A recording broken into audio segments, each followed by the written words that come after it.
no nome sem igual do Teu Filho, o Senhor Jesus Cristo, estamos vindo, ó Deus, mais uma vez na Tua presença santa. Queremos Te agradecer por tudo. Estarmos aqui é um privilégio, termos sido chamados pelo Senhor, não pelo nosso merecimento, mas pela Tua graça, pela Tua misericórdia, pela Tua bondade. Vem ajudar o Teu povo, meu Deus. O Teu povo precisa de Ti. Nós reconhecemos a nossa necessidade. Quando Tu disseste, Senhor Jesus Cristo, sem mim nada podeis fazer, realmente não podemos fazer nada.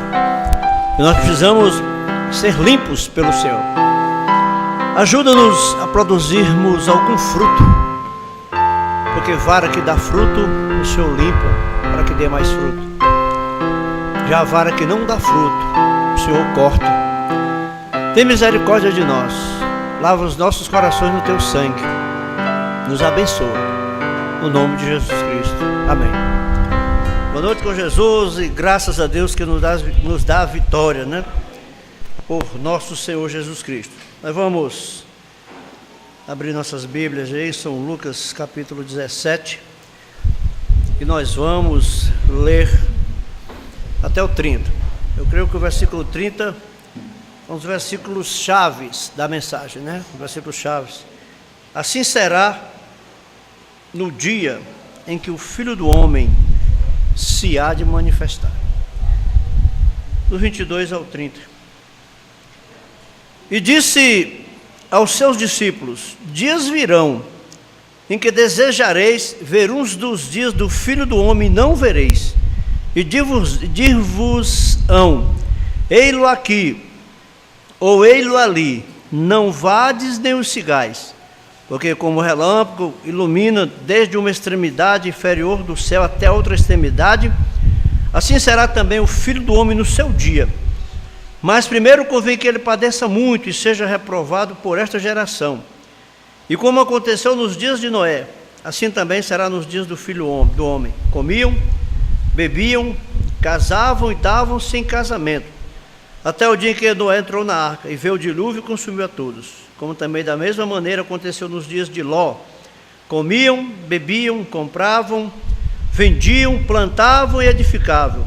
Mas no dia em que Ló saiu de Sodoma, choveu do céu fogo e enxofre e os consumiu a todos. Assim será no dia em que o Filho do Homem se há de manifestar. Amém? Aleluia. Graças a Deus que nos dá vitória, por nosso Senhor Jesus Cristo. Tivemos esse fim de semana em Fortaleza, lá, tivemos o culto lá, cremos que fomos bastante abençoados. Tenho certeza que da mesma forma a bênção esteve aqui, porque a bênção é a palavra. A bênção não depende do homem, a bênção depende de Deus dar, Deus derramar a bênção sobre nós, né? Algumas coisas aqui, onde nós entramos na mensagem. Muda Deus seu parecer?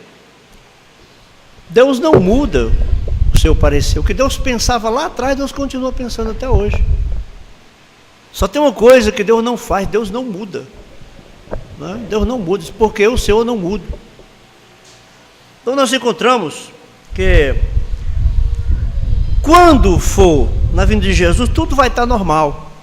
Pessoal comendo, bebendo, casando, se dando em casamento, casando e se dando em casamento, né? E vai assim até chegar nos dias de Sodoma, que caiu fogo e enxofre do céu e consumiu a todos. O irmão Brana fala que casamento foi problema lá no princípio. Casamento foi problema nos dias de Jesus e até a segunda vinda de Jesus. Casamento continuará sendo problema. Uma vez eu vi um pastor, um flashzinho, ele falando: é melhor não casar. Está solteiro? Casa não. É sério, casa não. Irmãos, casamento é aumento de responsabilidades e diminuição de privilégios. Casamento, aumento de responsabilidades. Você agora vai ter que dar conta a alguém. Mulher vai ter que dar conta ao marido, o marido vai ter que dar conta à mulher. Eu não posso casar, eu sou livre, eu sou livre. Se você queria, você não é não, quem casou não é livre não. Meu filho, se casar fosse coisa boa, eu estou falando no sentido duplo, né? Vocês sabem que eu tô, no sentido duplo. Se casar fosse coisa boa, não precisava testemunha. Não precisava, tem que ter testemunho, tem que ir na lei lá, assinar papel lá, ó. Eu estou preso, está preso mesmo. Quando cai para casa, está preso. Eu estou amarrado, está mesmo.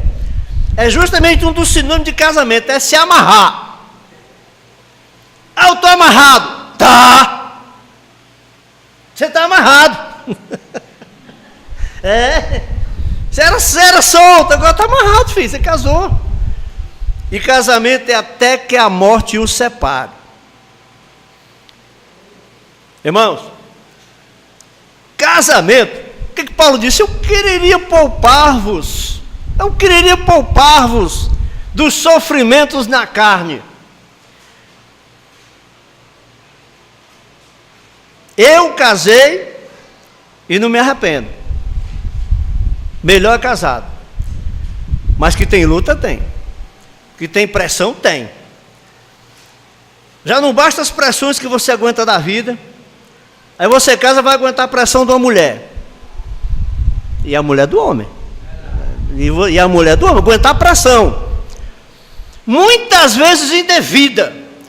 Mulher bota a carga em cima do marido que não tem necessidade. E o marido bota a carga em cima da mulher que não tem necessidade de botar. Aí vem pressão. Se os filhos adoecem, pressão. Se alguma coisa dá errada, pressão. Pressão dos filhos. No dia a dia, na vida normal, pressão. Tem coisas que vão lhe botar no cantinho da parede.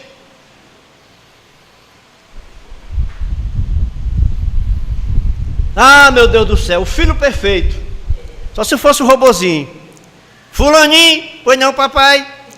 Fulaninho, vai lá na cozinha e volta. Pois não, papai. Pipi, robozinho. Lá o filhinho perfeito. Fulaninha, vai lá na esquina e volta. Pois não, mamãe. Perfeito. É o filho e a filha perfeita. Irmãos, o irmão Branham disse que Deus botou Zípora. Vou dar R$100 para cada pessoa que souber quem é Zípora. Eu tenho certeza que eu não vou gastar 1.000. Eu tenho certeza que eu não gasto 1.000 nessa noite. Eu tenho certeza. Se eu perguntar quem foi Zípora, né? A mulher de Moisés. Irmão Branham falou que ela era de um temperamento terrível. Não é brincadeira não, uma mulher. Abraão, é Abraão, né? Não, peraí, não, Moisés, peraí. Deu um branco, é Moisés. Moisés não circuncidou o filho. Moisés não circuncidou o filho. O anjo veio para matar o menino. A Zípora foi lá e ó, esfregou na cara de Moisés. Está aí, ó, irresponsável. Está aí, irresponsável. Irmão Bruno disse que Deus botou Zípora para bater testa com Moisés. Irmãos, se você não, a pessoa que não aguenta pressão nenhuma, não case. Se você não aguenta pressão, homem ou mulher, se você não aguenta pressão, não case. Não case, não aguenta pressão, não case. Porque vai vir pressão mesmo. Vai vir pressão. Então é uma coisa. E casamento até que a morte os separe. E só tem uma coisa que justifica separação diante de Deus.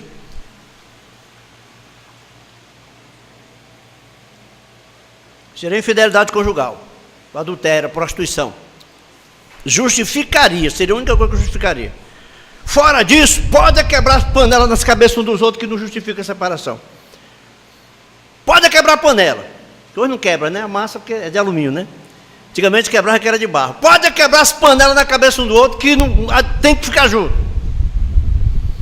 Acabou de amassar as panelas, vai lá no mercado e compra tudo novo.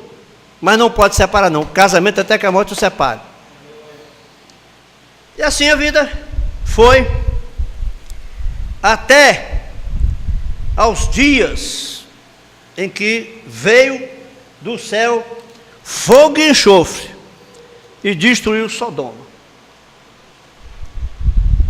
Aqui na mensagem Muda Deus o Seu Parecer, do 127 ao 134, do 127 ao 134,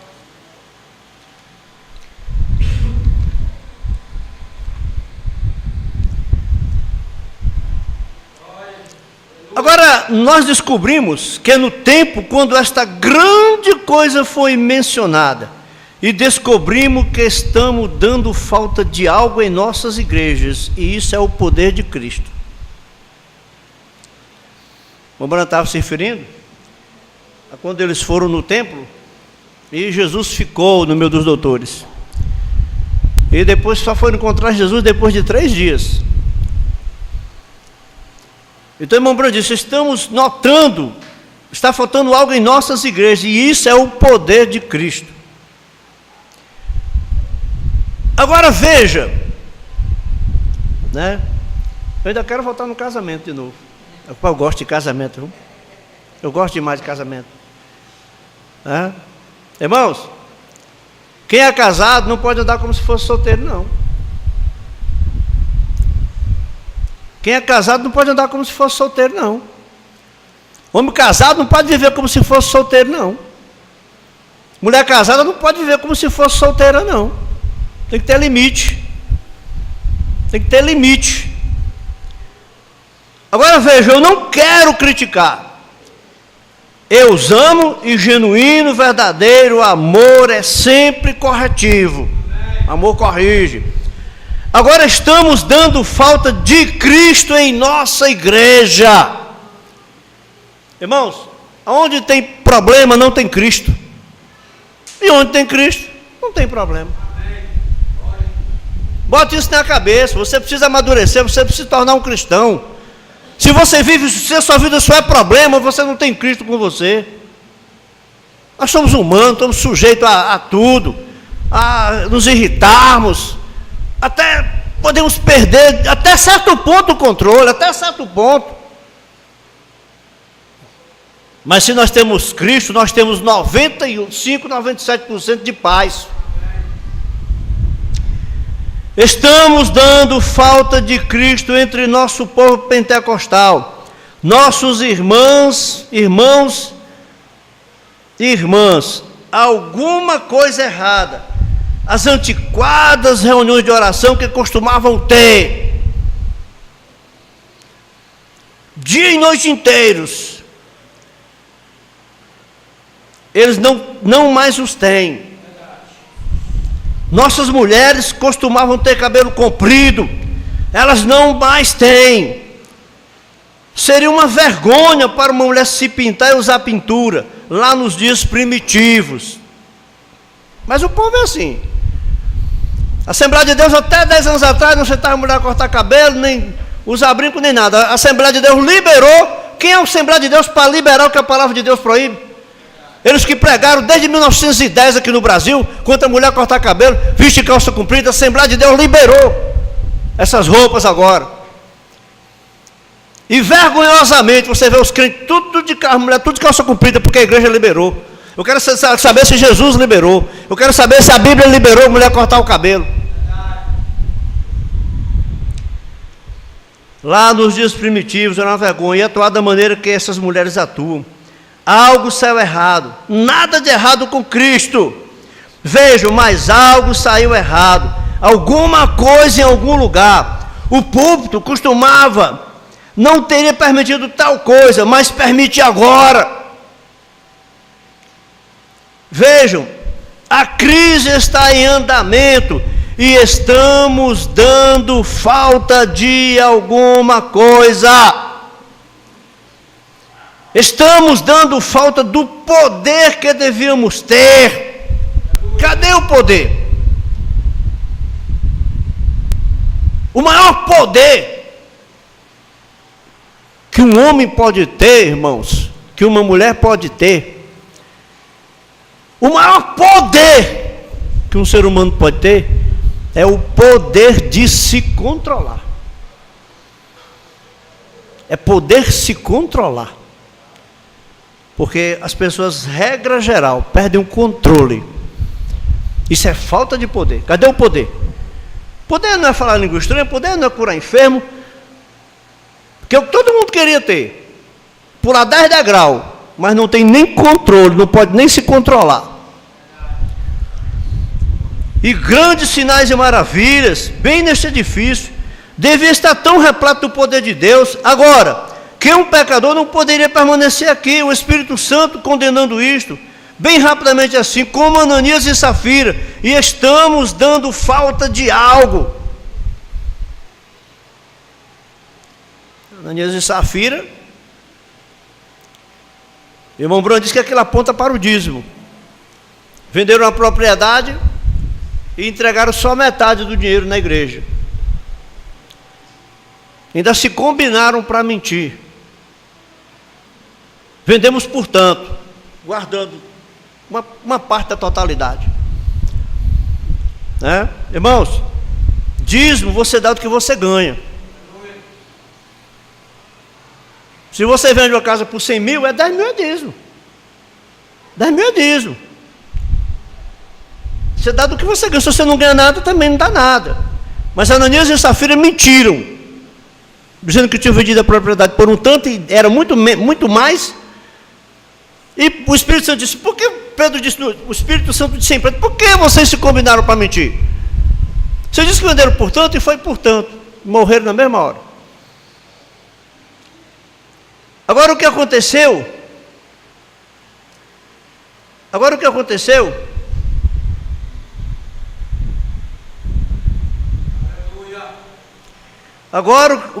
Eles foram procurar por ele entre seus parentes e não encontraram entre seus parentes. Assim, onde eles o encontraram, exatamente lá onde o deixaram. Eles encontraram Cristo lá onde eles o deixaram. E eu penso que quando nossa igreja entrou nesta grande farra denominacional que tivemos, um tinha que ser maior do que o outro, e tinha que ter maiores igrejas, e melhor classe de pessoas, e pessoas mais bem vestidas, e melhores cantores, e se pôr ali de pé.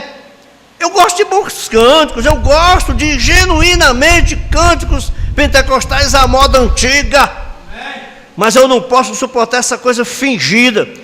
Isto pura e simplesmente não se enquadra comigo. Segurar sua respiração até que eu fico com o rosto azul, só para ser ouvido. Esticar uma nota, né? Eu creio em cantar do coração, no Espírito de Deus. Como ouvi aqui há pouco, estão vendo? Eu gosto dos bons e antiquados gritos. Se você emocionar, até gritar. Mas eu penso que os gritos podem continuar do mesmo modo, se a música está tocando ou não. O Espírito de Deus sobre o povo, isto traz as bênçãos e o poder de Deus.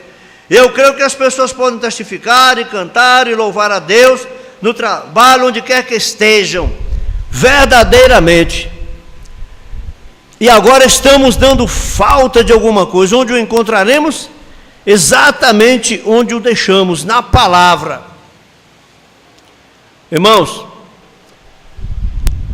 O irmão Bruno falou, você sabe quando é que você vai dar falta das coisas? É quando estiver precisando delas. É quando estiver em crise. Estiver em crise. Olha o noivo! Cadê o azeite? Cadê o azeite? Ah, mas não tem. Ah, vai dar falta que não tem quando precisar. Crise. Em meio às crises, em meio às necessidades. Tem até uma frase que é assim: paraquedas e arma. Se um dia você precisar dela e não tiver, nunca mais precisará.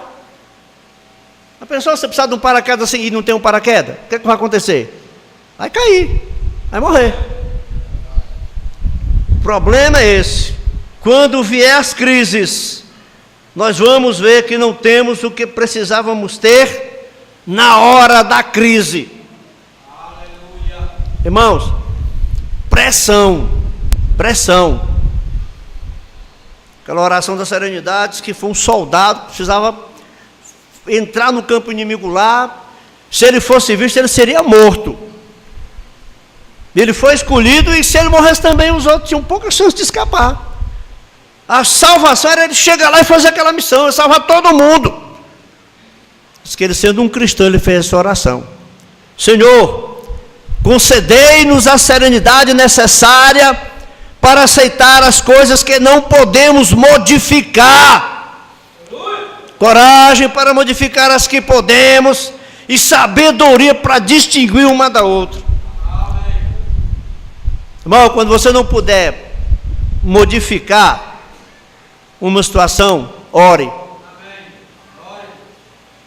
Ah, mas não tem solução. Mas Cristo tem solução. Mas se você orar, vai vir solução. As provas, irmãos, ou elas, as provas, né, concordância nominal, ou elas nos amolecem ou nos quebram. As provas da vida, ou amolece ou quebra, porque elas vêm mesmo. E as provas da vida são duras mesmo. São duras as provas da vida. E não tem ninguém que não esteja passando por prova. Não tem ninguém que não esteja na fornalha ardente da aflição. Está todo mundo na fornalha ardente da aflição. Agora, nós vamos aqui no 161. 161. Vai mudar um pouquinho o foco. Irmão Brana perguntou a 160. Há algum recém-chegado que nunca esteve numa reunião minha? Levante a mão. Bem, eu nunca. Esta é a primeira vez que você esteve numa reunião minha? Levante a mão novamente. Bem, eu lhes digo, talvez seja melhor eu mudar esta coisa. Irmão Brana é pregar para pessoas. Viu que ia pregar para pessoas que nunca conheciam o ministério dele.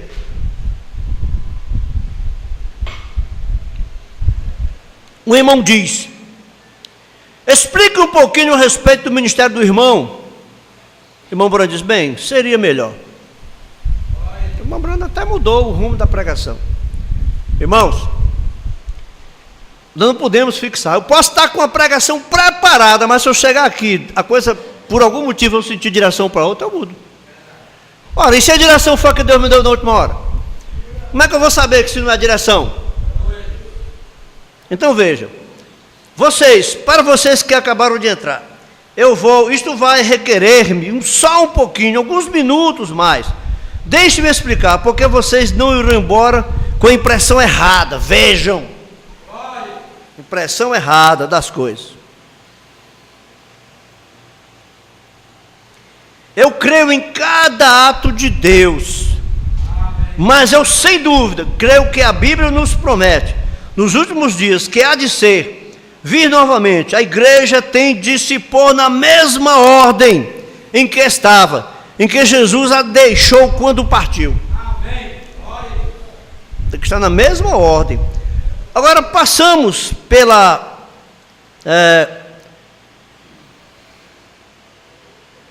veja, é a noiva tem de retornar a esse lugar. Agora, passamos pelas grandes obras de Deus, por justificação, santificação, batismo do Espírito Santo, restauração dos dons, mas seguindo a linha de Abraão, agora eu não tenho instrução, e deste modo eu tenho de usar alguma coisa como João Batista.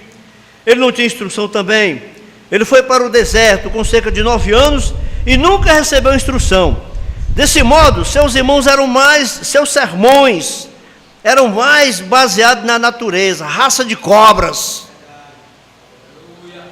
Veja, essa era a pior coisa que ele tinha visto, e tão dissimulados.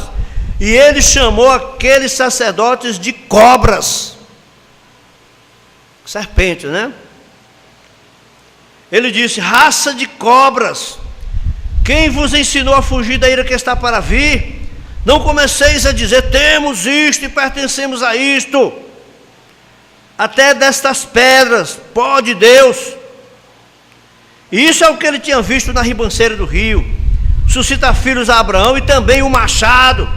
Isso é o que ele usava no deserto. Está posto à raiz das árvores. E toda árvore que não dá bom fruto é cortada. Aleluia.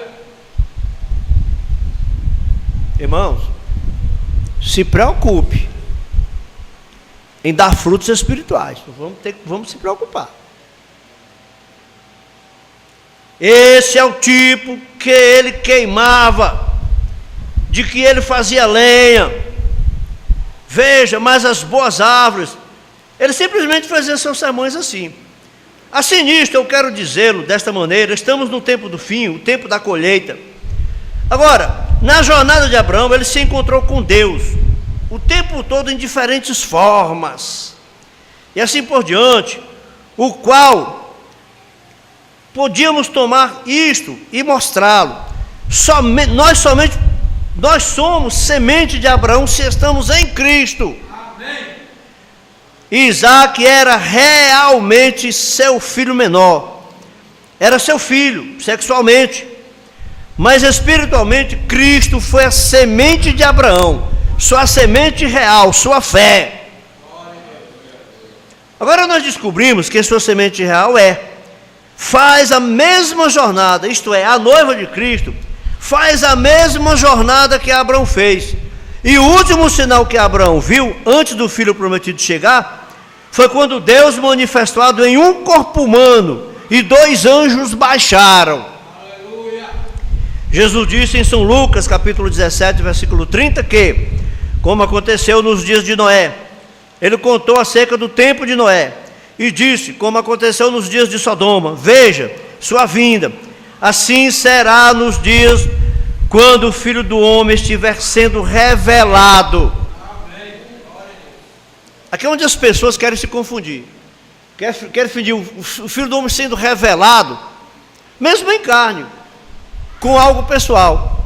Assim será no dia em que o Filho do Homem se manifestar. Irmãos, ser revelado é uma coisa, se manifestar é uma coisa, e vinda literal é outra. Jesus não veio literalmente.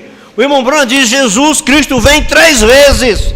Ele vem a primeira vez para redimir o seu povo, a segunda vez para buscar o seu povo, e ele vem a terceira vez para reinar com o seu povo. Mas nos dias em Lucas 17:30, o Filho do Homem veio de se manifestar. Amém. Agora Jesus veio em 3 nomes: Filho do Homem, o qual é profeta, Filho de Deus, o qual passou pelas eras da igreja, né? Nós ainda estamos nas eras da igreja, então Jesus ainda é o Filho de Deus. Hoje ele é o Filho de Deus, de acordo com sua palavra, e de acordo com Malaquias 4 e muitas escrituras. Ele está para retornar à sua igreja em forma física, no povo,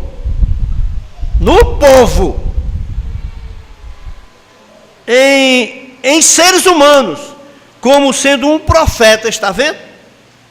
Como sendo um profeta. E observe o que este homem faz, que este homem fez quando desceu para visitar Abraão. A primeira coisa, ele contou a Abraão acerca da mudança do seu nome, porque ele não chamou seu nome Abrão, ele chamou Abraão. E quando ele o fez, ora, verificamos que ele disse: onde está a tua mulher? S-A-R-A? Não, S-A-R-A-I. Era Sarai o nome dela. Ora, ele disse, ela está na tenda atrás de ti.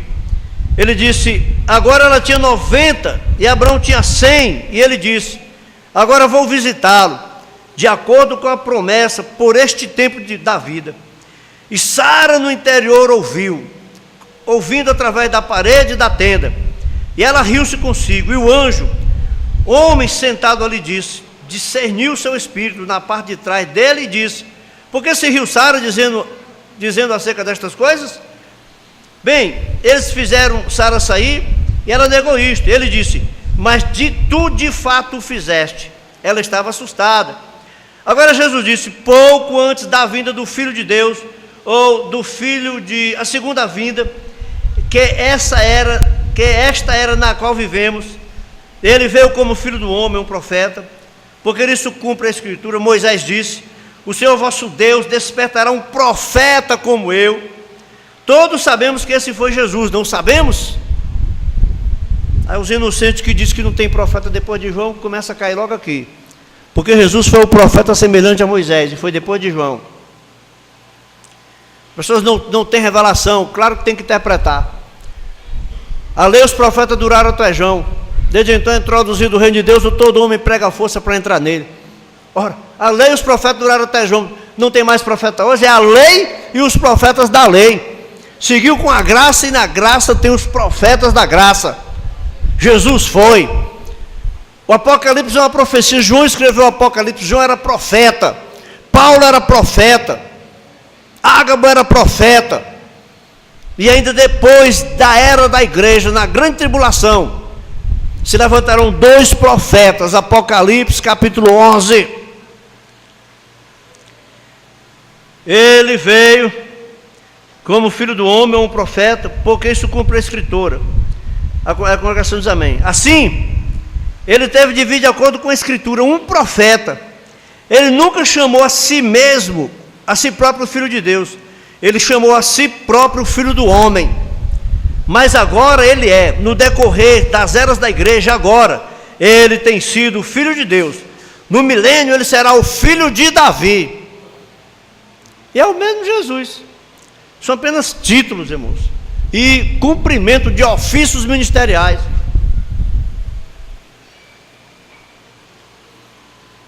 Mas nesse tempo, meu tempo, nós verificamos pela Escritura que ele está para se revelar novamente como Filho do Homem, um profeta.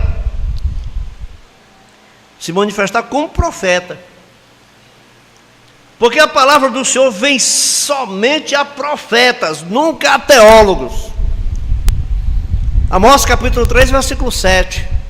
Porque certamente o Senhor Jeová não fará coisa alguma, sem antes ter revelado seus segredos aos seus servos, os profetas. Irmão, isso é um método de Deus, é um sistema de Deus. Deus fala através de profetas. Um sacerdote, um pastor, não é um profeta. Irmão Breno fala que no sentido da palavra, um pregador é um profeta. Está correto, no sentido da palavra é. No sentido da palavra, um pregador é um profeta. Mas você veja os sacerdotes, a palavra de Deus nunca veio pelos sacerdotes do templo.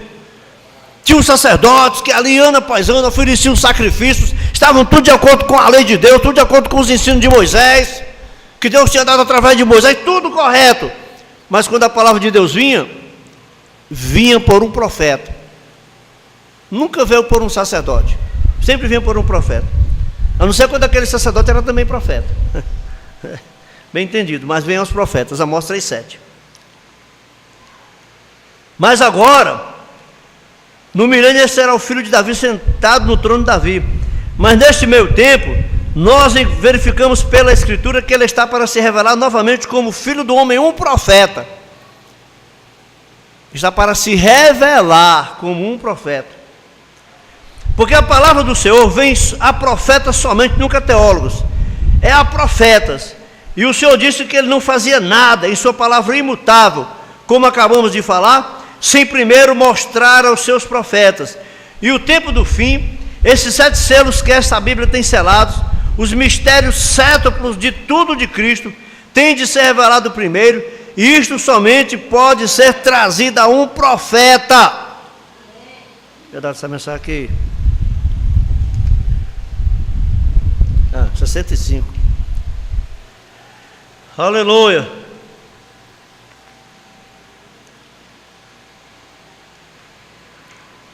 A um profeta. Temos esperado isso faz anos e cremos que seu Espírito está entre nós agora, assim descobrimos. Agora observe essa mensagem de 65. Os selos foram revelados em 63. Irmão Branco está aqui falando que o ministério do tempo do fim revelaria, mas já foi revelado. Agora observe, quando Jesus veio, observe o que ele fez para provar que ele era esse Messias, esse ungido. A palavra Messias significa ungido, irmão. É a mesma que Cristo. Porque Messias é no grego e Cristo é no hebraico. Não, Messias é no hebraico e Cristo é no grego. Um dia depois que ele recebeu, o Pai tinha descido e habitado nele. Quando Jesus desceu as águas, o Pai desceu e habitou nele. Foi visto o Espírito Santo entrando em Jesus, na forma corpórea, como de uma pomba, dizendo: este é o meu Filho amado, em quem me comprazo habitar. Essa é a razão por que ele disse: eu e meu Pai somos um. Meu Pai habita em mim. Não sou eu que faço as obras, é meu Pai que habita em mim. João deu testemunho, vendo esse Espírito de Deus como uma pomba descendo. Uma voz veio dela dizendo: este é meu Filho amado, em quem me comprazo habitar. Veja, e ele habitou nele. Aleluia. Agora observe, quando seu ministério começou, pois que ele teve de representar o papel de filho do homem. Agora, observe o que ele fez. Aproximou-se um homem chamado Simão Pedro. Seu nome era Simão, então mais tarde chamado Pedro. André tinha estado presente na reunião de João. Então quando Jesus veio e João tinha apresentado, ele o viu. E André pediu ao seu irmão Pedro para vir à reunião com ele. E foi-lhe dito por seu pai, como disse que chegaria em tempo, antes que o verdadeiro Messias viesse, que se levantariam muitos falsos Messias. É sempre assim. Irmãos, não somente antes. Quando Jesus diz: todos os que vieram de mim são ladrões e salteadores, e em Atos 5, cita especialmente aqueles dois lá, Judas e Teudas, né? Eles foram supostos Messias e levaram muita gente após si, eles morreram. Jesus estava se referindo a esses supostos Messias, esses falsos Messias. Mas também depois que o verdadeiro vem, depois que o verdadeiro sai, vem os imitadores. Os imitadores vêm na cola, fazendo a mesma coisa. O primeiro que nós sabemos que orou por revelação, vamos dizer assim, do Divino Espírito Santo, foi o William Marlon Branco. Só que as revelações de Marlon Branco eram assim, apontava para a pessoa e dizia: vejo você assim, assim, assim. Eu estou vendo uma senhora lá atrás, assim, assim, assim. Ela está passando por isso e por isso. É verdade? Levante a mão. Aí o discernimento, os oradores pela divina revelação, né? Deus está me revelando que aqui tem uma pessoa com dor de cabeça, que a pessoa se levanta 8. Se levanta 8. E por que Deus não revelou 8? Deus não disse que era uma. Era para ele chegar e dizer: é você, se levanta 8. Os imitadores também vêm. É sempre assim. Ele disse: mas filhos, lembrem-se, o verdadeiro Messias, vocês o conhecerão porque ele estará de acordo com a Escritura. O verdadeiro profeta está de acordo com a Escritura. Se estiver fora da Escritura, irmãos, e a primeira coisa que mais um falso profeta sai da Escritura é para ir atrás de dinheiro. Todo pregador falso está atrás de dinheiro. Ele estará de acordo com a Escritura. Ele será um profeta. Agora, nós não temos tido um profeta por centenas e centenas de anos. O irmão Branco está dizendo que o pai de Pedro, o irmão Branco está fazendo um diálogo entre o pai de Pedro e Pedro, né? Desde Malaquias, foram mais ou menos, foi 370 e tantos anos, de Malaquias até João. Mas haverá muitas pessoas que farão reivindicações, o qual sabemos que houve um Jesus que se levantou e conduziu um grupo para fora, e assim por diante. Mas esse verdadeiro Messias será um profeta, e todos os hebreus são ensinados a crer nos profetas, no que os profetas dizem ser a verdade. Foi como a mulher do poço conheceu que Jesus era profeta. Quando Jesus disse para ela: mulher, vai e busca teu marido. Ela disse: eu não tenho marido. E Jesus disse: disseste bem, já tiveste 5 e agora o que tu está contigo não é teu marido. Ela disse: Senhor, vejo que és profeta. E por causa disso ela disse: quando o Messias vier, ele nos revelará tudo. E Jesus disse: eu o sou, eu que falo contigo. Mas se Jesus tivesse dito para os fariseus que era o Messias, eles tinham apedrejado Jesus. Aí mesmo, esse pecador sem instrução, o qual nos é dito que ele não tinha suficiente instrução para escrever seu nome. A Bíblia diz que ele era tanto ignorante como um homem sem letras. Ele reconheceu que esse era o Filho de Deus. Ele reconheceu que esse era o Messias, porque ali estava um profeta. Ali estava aquele que ele disse quem era seu pai. Ele disse qual era o nome de seu pai. Foi Pedro, né? Então ele soube que tinha de ser um profeta, porque o homem não o conhecia, e ele foram dadas chaves para o reino. Acho interessante católico vem dizer que as chaves foram dadas a Pedro. Onde é que na Bíblia tem que Pedro era papa? Onde é que na Bíblia tem que Pedro era padre? Porque para ser papa tem que ser padre. E Pedro era casado. Jesus curou a sogra de Pedro. Irmão, se engana quem quer. A igreja católica só surgiu, só foi nomeada mais ou menos 325 depois de Cristo. Até então não se tem nenhum nome da palavra católica. A Bíblia diz que Jesus deu a chave do céu na mão de Pedro e não na mão de um papa.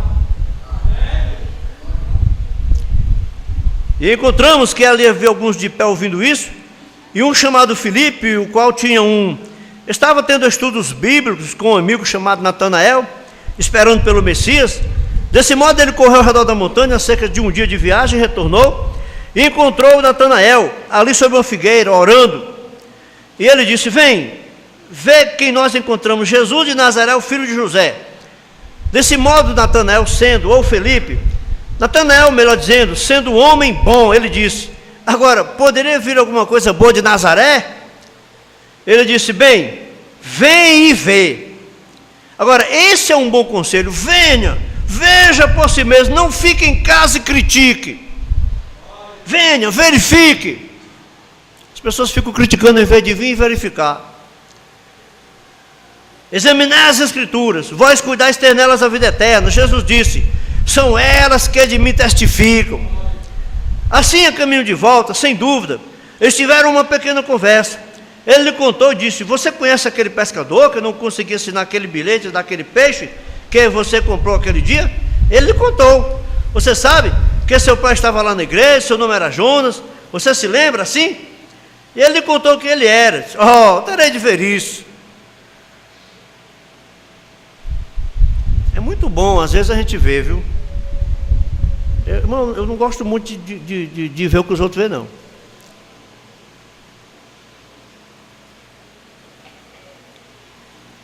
Eu quero ver o que você vê, e não crer no que você vê. Eu quero ver o que você vê, e não você dizer que está vendo e eu creio. Tem que ser assim.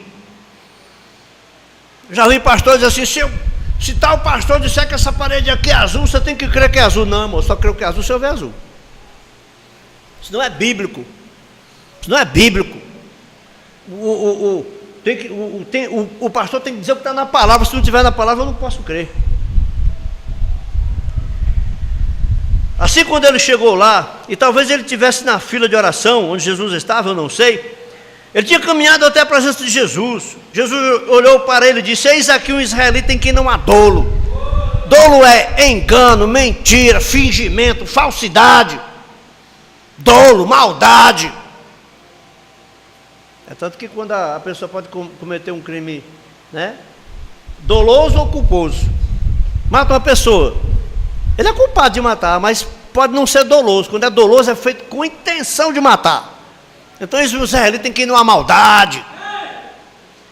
Agora, em primeiro lugar, você diz: como ele soube que ele era israelita? Bem, porque ele estava vestido? Não. Todos os israelitas usam aqueles turbantes, ele se veste igual. E disse um israelita, ele disse: não há dolo. Ele poderia ter sido um trapaceiro ou alguma outra coisa, então ele teria sido desmascarado. Ele disse: no qual não há dolo. E isso, de certo modo, tirou a formalidade de Natanael.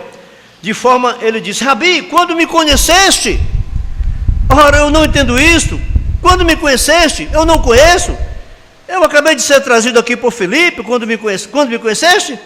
Ele disse: antes que tu estivesses debaixo da figueira, enquanto estavas ali orando, eu te vi. Sim, está vendo? Ele disse: Rabi, tu és o Filho de Deus, tu és o Rei de Israel. Esse é um sinal de um profeta, irmão. E quando hoje apareceu para o William Romano, em 1946, 46 ou 48, acho que foi 46, e disse que seriam ele dados dois sinais, e o segundo foi que ele iria conhecer os segredos dos corações.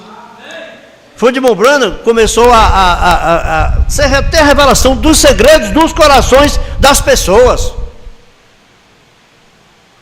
Nenhum outro, irmão, fez isso antes. E nem depois, no dia de Irmão Branham. Aí quando os imitadores surge daquele jeito. Deus está me revelando que aqui tem dois casais que estão. Tem um casal, dois casais. Dois casais é 4 pessoas. Um casal é 2 pessoas. Tem um casal que está para ser separar, porque estão brigando. Quem é o casal? Se levanta 8. Ué, mas Deus não revelou que era um, como é que se levanta 8? Tinha que se levantar um. E não é quem é não. É o Senhor e a senhora, irmão. Pelo segredo dos corações revelados. Jesus disse: porque te disse isso, creste? Então coisas maiores do que estas verás. Agora, ali estavam eles de pé.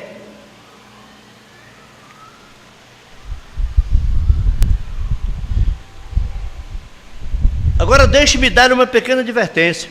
Ali estavam eles de pé, rabis e sacerdotes, e eles disseram: este homem faz isso por Belzebu. Eles disseram que Jesus estava operando pelo poder do diabo. E Jesus se voltou e disse: eu vos perdoarei por isso, porque a expiação não tinha sido feita, mas algum dia o Espírito Santo virá e fará a mesma coisa. Ele disse: e falar uma palavra contra isso nunca vos será perdoado, nem neste século, nem no futuro. Irmãos, o irmão Branham está falando assim, porque ele está falando sobre um aspecto. Mas em Marcos capítulo 4, diz que eles blasfemaram, porque eles disseram do Espírito que estava em Jesus. Eles estavam chamando o Espírito que estava em Jesus de imundo. E a Bíblia diz: não é quando vier o Espírito Santo, é qualquer que falar uma palavra contra o Espírito Santo, não será perdoado nem neste século, nem no vindouro. E a Bíblia explica, dizia porque blasfemavam do Espírito que estava nele. Leia lá Marcos capítulo 4. Mais adiante, para a mulher junto ao poço, os samaritanos. Agora havia 3 raças de pessoas na terra. Nós podemos ser negros, morenos, amarelos, o que quer que sejamos, mas nós viemos de um sangue. E há 3 raças, as quais vêm do povo de Cão, sem Jafé. E esses são os judeus, os gentios e os samaritanos. Metade judeus e metade gentios. Agora nós podemos ser gentios, anglo-saxões, ingleses e tudo. Nós éramos pagãos adorando ídolos. Nós não estávamos esperando por nenhum Messias. Deste modo, quando Jesus se manifestou como Filho do Homem, agora ouço com atenção e encerrarei. Quando Jesus veio, ele estava obrigado a representar o que o profeta disse que ele seria. Ali perante Israel, ele se apresentou, perante Pedro e Natanael e aqueles ali, como Filho do Homem, que é profeta. E perguntaram para o irmão Brana: é você o Filho do Homem? Porque tem pessoas dizendo isso aí. O irmão Brana disse: não, o Filho do Homem é Jesus Cristo. Eu sou um Filho do Homem. E Ezequiel foi chamado Filho do Homem, e Filho do Homem é um profeta. Mas comparar o Filho do Homem com um Filho do Homem, o Filho do Homem é Jesus Cristo. O irmão Brana não é Jesus Cristo.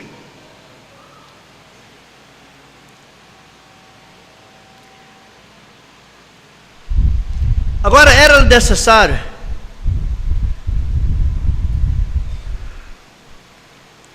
passar por Samaria, e ele chegou em Samaria, e ali encontrou uma mulher sentada junto ao poço. Nós conhecemos a história, e como eles conversaram, ela veio para tirar água, ele disse: dá-me de beber. E ela disse: agora, há segregação aqui, separação. Agora nós não podemos ter isto, e eu sou uma mulher de Samaria, e tu és judeu, nós não temos. Ele disse: mas se tu conheceras quem estás conversando, tu me pedirias de beber. Oh Deus! Ela disse: bem, o poço é fundo, e com o que atirarás? E a conversa continuou até que ele contatou o seu espírito. E quando ele contatou o seu espírito, ele descobriu qual era o seu problema. Aleluia! Quantos sabem disso? A congregação diz amém. Agora, quantos de vocês assim chegados sabem que isso é verdade? Isso mesmo, isso foi verdade. E o que ele disse? Vai, toma o teu marido e vem cá. Ela disse: não tenho marido. Ele disse: disseste bem, porque tiveste 5 maridos e aquele com quem vives agora não é teu marido. Ela se voltou. Agora, ela não era como aqueles sacerdotes que diziam: ele tem demônio, ele é um adivinho ou algo assim. Ela se voltou e disse: Senhor, vejo que és profeta. Agora, não temos tido um por 400 anos. A igreja não está habituada a coisas como esta, mas nós vemos, eu vejo que és profeta. Agora eu sei que estamos esperando pelo Messias, e quando o Messias vier, essa é a coisa que ele fará. Agora, a Bíblia diz: ele é o mesmo ontem, hoje e eternamente. Se esse foi o sinal ungido do Messias lá atrás, para os samaritanos e para os judeus, agora, isto nunca foi feito perante gentios. Em nenhum lugar na Bíblia Jesus fez isto perante gentios. Eles tiveram 4.000 anos esperando por um Messias.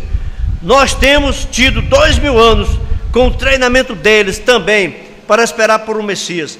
Agora, se essa foi sua identificação pouco antes do dia deles terminar, isso tem de ser nossa identificação, porque ele prometeu: o Filho do Homem se revelaria novamente no dia em que o mundo se tornasse como Sodoma novamente. E qualquer um sabe que nós estamos aí, está vendo? Aleluia! Então nós estamos vivendo nos dias, irmão, em que o Filho do Homem se tem manifestado. Nós estamos na manifestação do Filho do Homem, porque o Filho do Homem é a palavra aberta. Ela foi trazida através de um profeta. Aleluia! Então vamos terminar o culto. Deus abençoe. Vamos levantar. Que orar, irmão? Vamos chamar aqui? De irmão, vamos chamar para terminar orando. Vamos orar uns pelos outros e faça também sua oração. Deus abençoe em nome de Jesus Cristo. Pai Celestial, estamos mais uma vez alimentados. É necessário alimentar o físico, que é o corpo, a mente e a alma, o espírito. Assim como o corpo físico necessita de comer, de alimentar-se, o corpo espiritual também precisa. Acabamos de nos alimentar de um banquete. Carne viva, que não precisa guardar para outro dia, sempre vai ter. porque o nosso José do Egito guardou alimento, vida, cura, libertação, esclarecimento, tudo. Estamos mais do que agradecidos. Muito obrigado, Senhor, por estar aqui esta noite, mais uma vez. E é assim, cada dia, nos alimentando desta palavra. Esperamos chegar lá, Senhor. Esperamos que o Senhor tenha misericórdia de nós. Tenha misericórdia de nossos pecados e iniquidades. Porque nós temos, Senhor. Nós somos falhos.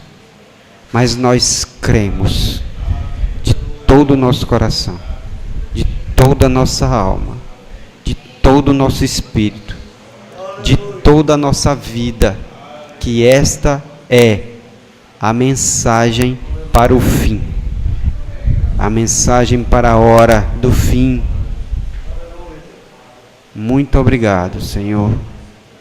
Seja com cada um que aqui veio e através desse veículo, Senhor, que é a internet, o Senhor possa fazer uma obra na vida de cada um, que possa estar assistindo ou que irá assistir ainda as pregações que já foram pregadas, porque elas estão vivas ainda.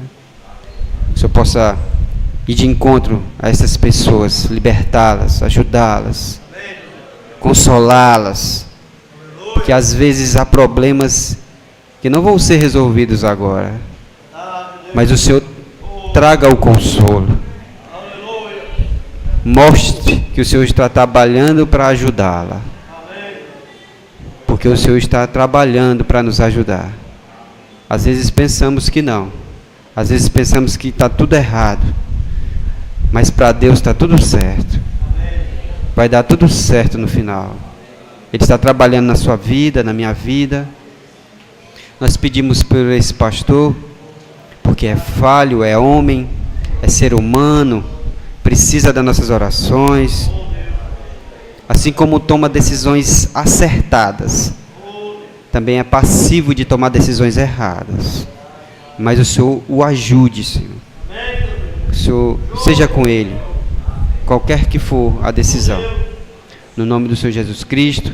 Seja com nossos irmãos diáconos, seja com nossos anciãos que estão aqui, seja com as crianças que às vezes a gente pensa que elas não estão prestando atenção, mas elas estão observando, elas estão sendo alimentadas, Senhor. E é de pequeno que se aprende esta palavra, este caminho. Que eu tivesse essa oportunidade, mas eu sou grato, Senhor, por estar aqui esta noite, mesmo já com a idade avançada.